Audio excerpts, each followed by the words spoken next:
Hi guys, welcome back to our channel Chennai Telugu Ponnu. It's me Shravanti. So நம்ம part 2 continue பண்ணிட்டு இருக்கோம்ல. So கல்யாணத்துக்கு அப்புறம் ஸ்லிம்மாக maintain பண்ணுறதுக்கு டிப்ஸ் சொல்லிகிட்டு இருக்கல. ஸோ லாஸ்ட் வீடியோவில் வந்து ஹார்மோன் பேலன்சிங் ஃபுட் பற்றி நான் சொல்லலாம்னு நினச்சி ஸோ வீடியோ கொஞ்சம் லென்த்தியாக இருக்கும் அப்படின்னு சொல்லிட்டு பார்ட் 2வாக நான் வந்து போஸ்ட் பண்ணியிருக்கேன். ஸோ வாங்க வீடியோ ஸ்டார்ட் பண்ணிடலாம். Hormone balancing food.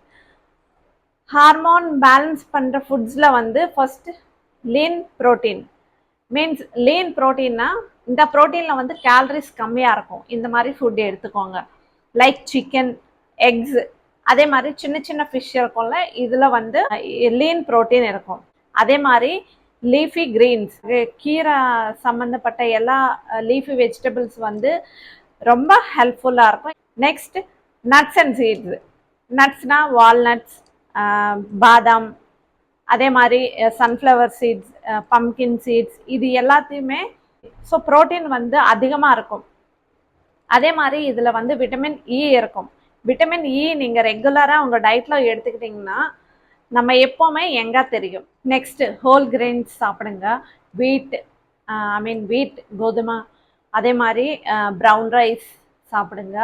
வெஜிடபிள்ஸில் வந்து ப்ராக்கலி, காலிஃப்ளவர், கேபேஜ், இந்த மாதிரி சாப்பிடுங்க. ஸோ க்ரீன் கலரில் இருக்கிறது அதுவும் நம்ம ஹார்மோன் ஹெல்த்துக்கு ரொம்பவே ஹெல்ப்ஃபுல்லாக இருக்கும். நெக்ஸ்ட் பெர்ரிஸ், ஸ்ட்ராபெர்ரிஸ், ப்ளூபெர்ரிஸ், நிறைய பெர்ரிஸ் இருக்கும்ல, இது எல்லாமே வந்து ஹார்மோன் ஹெல்த்துக்கு ரொம்பவே ஹெல்ப்ஃபுல்லாக இருக்கும். இன்னொரு இம்பார்ட்டண்ட்டான ஹார்மோன் பேலன்சிங் கரெக்டாக வச்சுக்கிறது க்ரீன் டீ. க்ரீன் டீ நீங்கள் டெய்லி சாப்பிடுங்க. டெய்லி ஒரு கிளாஸ் குடிங்க. இது ரொம்பவே ஹெல்ப்ஃபுல்லாக. ஹார்மோன் பேலன்சிங்காக வச்சுக்கிறதுக்கு என்னென்னலாம் சாப்பிடக்கூடாது: caffeine, alcohol, processed meet, processed food, peanuts, next வந்து டெய்ரி ப்ராடக்ட்ஸ், இது எல்லாமே நீங்கள் அவாய்ட் பண்ணிக்கோங்க. And next point, very important point, avoid afternoon sleep. நார்மலாக ஹோம் மேக்கராக இருக்கிறவங்க ஸோ காலையிலேருந்து வேலை செஞ்சு சாப்பிட்டு மத்தியானம் நல்லா தூங்கிடுவாங்க. ஒரு 2 hours 3 hours. இதனால நமக்கு ஈஸியாக வெயிட் கெயின் ஆகிடும். நம்ம சாப்பிட்ட உடனே தூங்கிறது வந்து நல்லா வெயிட் கெயின் ஆகிறதுக்கு ஹெல்ப்ஃபுல்லாக இருக்கும். ஸோ நீங்கள் நல்லா வெயிட் கெயின் ஆகணும்னா இந்த டிப் ஃபாலோ பண்ணிக்கோங்க. ஸோ வெயிட் லாஸ், நம்ம எப்போவுமே ஸ்லிம்மாக இருக்கணும்னு நினச்சிங்கன்னா மத்தியானம் தூங்கிறது வந்து அவாய்ட் பண்ணிக்கணும் ஃபுல்லாகவே. நான் மோஸ்ட்லி வந்து எப்போவுமே ஆஃப்டர்நூன் தூங்கவே மாட்டேன். ஏதோ ஒரு வேலை செஞ்சுக்கிட்டு தான் இருப்பேன் நான். எப்பயாச்சும் நமக்கு ஒரு ஃபங்க்ஷனை போகிறோம், வெளியே போகிறோம், நைட்டு தூக்கம் இல்லை, அந்த மாதிரி டைமில் வந்து எக்ஸெப்ஷன். பட் மீதி வீட்டில் இருக்கிற டெய்லி ரொட்டீனில் வந்து நீங்கள் டெய்லி மத்தியானம் டைமில் வந்து தூங்காதீங்க.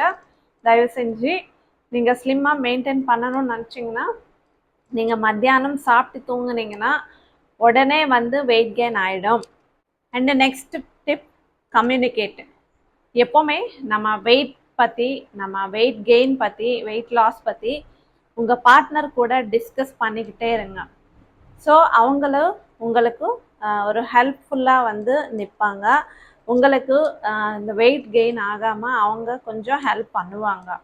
ஸோ எப்போவுமே நம்ம எது பற்றி ஃபீல் பண்ணிகிட்ருக்கோன்றது நம்ம ஹஸ்பண்டுக்கு வந்து நம்ம பார்ட்னருக்கு வந்து தெரியணும். ஸோ அவங்க கூட உங்கள் கூட சேர்த்து 2 பேரும் வந்து ஒரு ஹெல்தியான லைஃப் ஸ்டைல் வந்து மெயின்டைன் பண்ணுங்க. And next point, manage stress. அதிகமாக யோசிச்சுக்கிட்டே இருந்துச்சுனால நம்ம மைண்ட் வந்து ஒரு ஸ்டேபிளாக இருக்காது. நம்ம அதிகமாக யோசிக்கிறதுனால அதிகமாக சில பேர் வந்து சாப்பிட்ருவாங்க. அது ஒரு சைடு எஃபெக்ட் தான் இதுக்கு. இந்த ஸ்ட்ரெஸ் வந்து பேலன்ஸ் பண்ணுறதுக்காக நீங்கள் நல்லா படுத்துக்கோங்க, நல்லா ஸ்லீப் மெயின்டைன் பண்ணுங்க, ஹெல்தியான லைஃப் ஸ்டைல் லீட் பண்ணுங்க.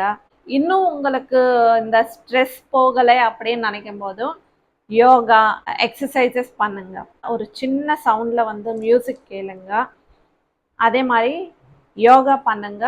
உங்களுக்கு இந்த நான் சொல்கிற டிப்ஸில் வந்து எது உங்களுக்கு பண்ணணும்னு தோணுதோ அது நீங்கள் ஃபாலோ பண்ணி நீங்கள் உங்களுடைய ஸ்ட்ரெஸ் வந்து மேனேஜ் பண்ணிக்கோங்க. இன்னொரு very important point, check your wait regularly. நம்ம எவ்வளோ வெயிட் கெயின் ஆயிட்டோமா இல்லை வெயிட் லாஸ் ஆயிட்டோமா எதுவுமே நமக்கு தெரியாம இருக்கலாம். ஸோ இதுக்காக உங்களுடைய வெயிட் வந்து நீங்கள் ரெகுலராக வந்து செக் பண்ணிக்கணும். நம்ம போடுற ட்ரெஸ்ஸில் வந்து டைட்டு லூஸு ஆகுதுன்னா நீங்கள் செக் பண்ணிக்கிறது ரொம்ப நல்ல விஷயம். அதுவும் வெயிட் கெயின் ஆகிட்டே இருந்துச்சுன்னா நம்ம அது கண்டுக்காமல் நம்ம விட்டுருச்சுன்னா அது வந்து இன்னும் வேற ஒரு ஹெல்த் ப்ராப்ளம்ஸ்க்கு வந்து கொண்டு போய் நிற்கிற மாதிரி செஞ்சிடும். ஸோ அதனால நீங்கள் எப்போவுமே உங்களோட வெயிட் வந்து ரெகுலராக செக் பண்ணிக்கோங்க. அட்லீஸ்ட் 3 monthsக்கு ஒரு வாட்டியாச்சு நீங்கள் ரெகுலராக உங்கள் வெயிட் செக் பண்ணிக்கோங்க. வெயிட் கெயின் ஆகிற மாதிரி இருந்துச்சுன்னா நீங்கள் அதுக்கேற்ற மாதிரி உடனே வந்து எக்ஸசைஸ் பண்ணுங்க, இல்லை வாக்கிங் போங்க, இல்லைன்னா ஜிம்மில் ஜாயின் ஆகுங்க, இல்லைன்னா டயட்லேயே கொஞ்சம் கண்ட்ரோல் பண்ணுங்க. ஸோ நம்ம ஒரு 10 கிலோ வெயிட் கெயின் ஆனதுக்கப்புறம் அது ஒரு அளவுக்கு வந்து கொண்டு வந்துட்டோம்னா அது ரொம்ப கஷ்டமான விஷயம். ஸோ அதனால நீங்கள் கொஞ்சமாக நம்ம இருக்கிற வெயிட் விட ஒரு 2 kgs அதிகமாக இருந்தாவே வந்து நீங்கள் கொஞ்சம் கான்ஷியஸாகவே இருக்கணும். நம்ம சாப்பிட்ற சாப்பாடில் வந்து போர்ஷன் வந்து கம்மி பண்ணிக்கணும். அதே மாதிரி வாக்கிங் போகணும். இந்த மாதிரி உடனே வந்து நீங்கள் ஆக்ஷன் எடுத்தீங்கன்னா நீங்கள் ஒரு ஸ்லிம்மாக வந்து மெயின்டைன் பண்ணிக்கலாம். And next point, avoid fatty food. Fats அதிகமாக இருக்கிற ஃபுட்ஸு. நெக்ஸ்ட்டு ப்ரிசர்வேட்டிவ் ஃபுட்ஸ்னால் ரொம்ப நாள் வந்து கவரில் பேக்கிங் பண்ணி அது எவ்வளோ நாளைக்கு வேணால் இருக்கும். அந்த மாதிரி அதில் வந்து கெமிக்கல்ஸ் போடுவாங்க. இந்த மாதிரி ப்ரிசர்வேட்டிவ் ஃபுட்ஸில் வந்து அதிகமாக salt content and sugar content அதிகமாக இருக்கும். இது நம்ம சாப்பிட்டிங்கன்னா உடனே வந்து நமக்கு வெயிட் கெயின் ஆகிடும். அதனால நீங்கள் மோஸ்ட்லி வந்து இந்த ப்ரிசர்வேட்டிவ் ஃபுட்ஸ் வந்து அவாய்ட் பண்ணுங்க. ஜங்க் ஃபுட்ஸ் அவாய்ட் பண்ணுங்க. ஃபேட்ஸ் அதிகமாக இருக்கிற ஃபுட்ஸ் வந்து அவாய்ட் பண்ணுங்க. இந்த பீஸா, பர்கர் இந்த மாதிரி எல்லாம் நம்ம எப்போவோ சாப்பிடணும் தவிர ரெகுலராக வந்து சாப்பிடக்கூடாது. இதுவும் மைண்டில் வச்சுக்கோங்க.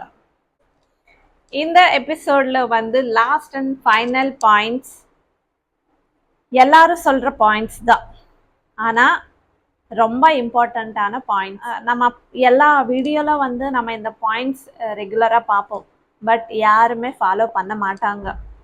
ரெகுலராக வந்து தண்ணி குடிக்கிறது, ஹெல்தியான டயட் மெயின்டைன் பண்ணுறது, எக்ஸசைஸ் பண்ணுறது, யோகா பண்ணுறது, கரெக்டாக நம்ம ஸ்லீப்பிங் டைமிங்ஸ் வந்து கரெக்டாக மெயின்டைன் பண்ணுறது, இது எல்லாமே வந்து ரொம்ப ரொம்ப இம்பார்ட்டண்ட். பர் டேக்கு அட்லீஸ்ட் 8 to 10 glasses ஆச்சு தண்ணி குடிங்க.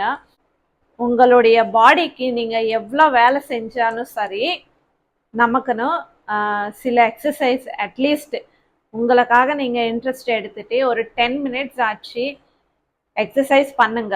மெயினாக வந்து எது பற்றி எக்ஸசைஸ் பண்ணணும்னா பெல்லி ஃபேட் பற்றி தான். இதுதான் நமக்கு மெயினாக ஃபேட் சீக்கிரமாக ஃபேட் வர ஏரியா. ஸோ அதனால நீங்கள் பெல்லி ஃபேட்க்கு சம்மந்தப்பட்ட எக்ஸசைஸ் ஒரு 10 minutes ஆச்சு பண்ணுங்க. ஹெல்தியான டயட் எடுத்துக்கோங்க. ஸ்லீப் வந்து கரெக்டாக பண்ணுங்க. மீன்ஸ் 8 to 9 hours ஸ்லீப் போதும். இதுதான் இன்னைக்கு நம்ம வீடியோ. இந்த டிப்ஸ் உங்களுக்கு எப்படி இருந்துச்சு காமெண்ட் பண்ணி சொல்லுங்க. ஸோ நான் வந்து இதுக்கு நல்ல ஹார்ட் ஒர்க் பண்ணி இந்த டிப்ஸ் எல்லாம் யோசிச்சு நான் புக்கில் நோட் பண்ணிட்டு உங்களுக்கு ப்ரெசென்ட் பண்ணியிருக்கேன். இந்த வீடியோ பிடிச்சா ஒரு லைக் பண்ணுங்க, நம்ம சேனல் சப்போர்ட் பண்ணுங்க. அதே மாதிரி இன்னும் இந்த மாதிரி வீடியோஸ் வேணும்னா நம்ம சேனலை சப்ஸ்கிரைப் பண்ணிக்கோங்க. Thank you so much.